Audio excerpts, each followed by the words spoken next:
जय श्री राधे कृष्ण।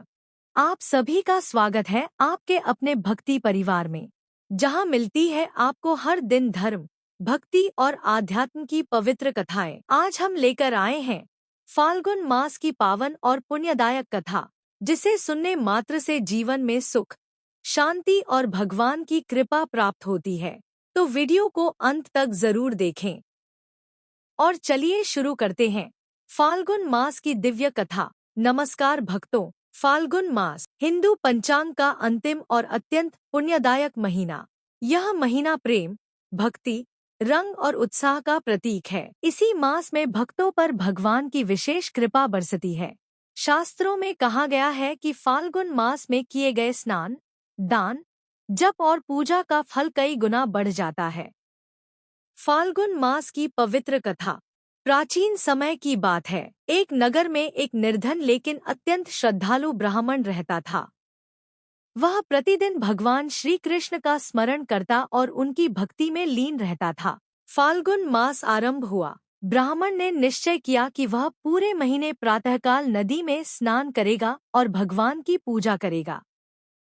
हर दिन वह सूर्योदय से पहले उठता, पवित्र नदी में स्नान करता और भगवान का नाम जपता। राधे कृष्ण, राधे कृष्ण। धीरे धीरे उसकी श्रद्धा देखकर स्वयं भगवान प्रसन्न हो गए। एक दिन जब वह स्नान कर रहा था, तब उसे जल में एक दिव्य प्रकाश दिखाई दिया। वह चकित रह गया। उसी क्षण उसके सामने भगवान श्रीहरि विष्णु प्रकट हुए। भगवान बोले, हे भक्त, तुम्हारी सच्ची भक्ति और फाल्गुन मास में किए गए व्रत, स्नान और जप से मैं अत्यंत प्रसन्न हूँ। वर मांगो। ब्राह्मण ने हाथ जोड़कर कहा, प्रभु, मुझे धन या वैभव नहीं चाहिए।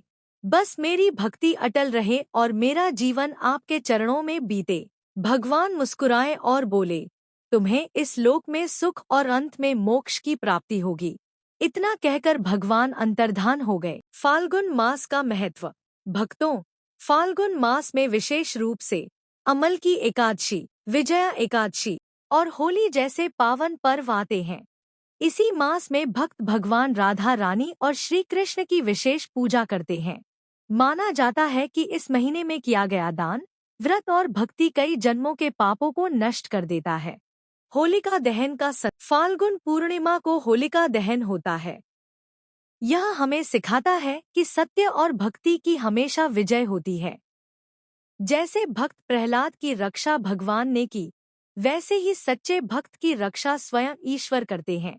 कथा से शिक्षा। इस कथा से हमें यह सीख मिलती है कि भक्ति में शक्ति है।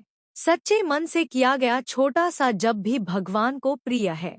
फाल्गुन मास केवल रंगों का त्योहार नहीं, बल्कि आत्मा को पवित्र करने का अवसर है। भक्ति संगीत थोड़ा ऊंचा हो। समापन।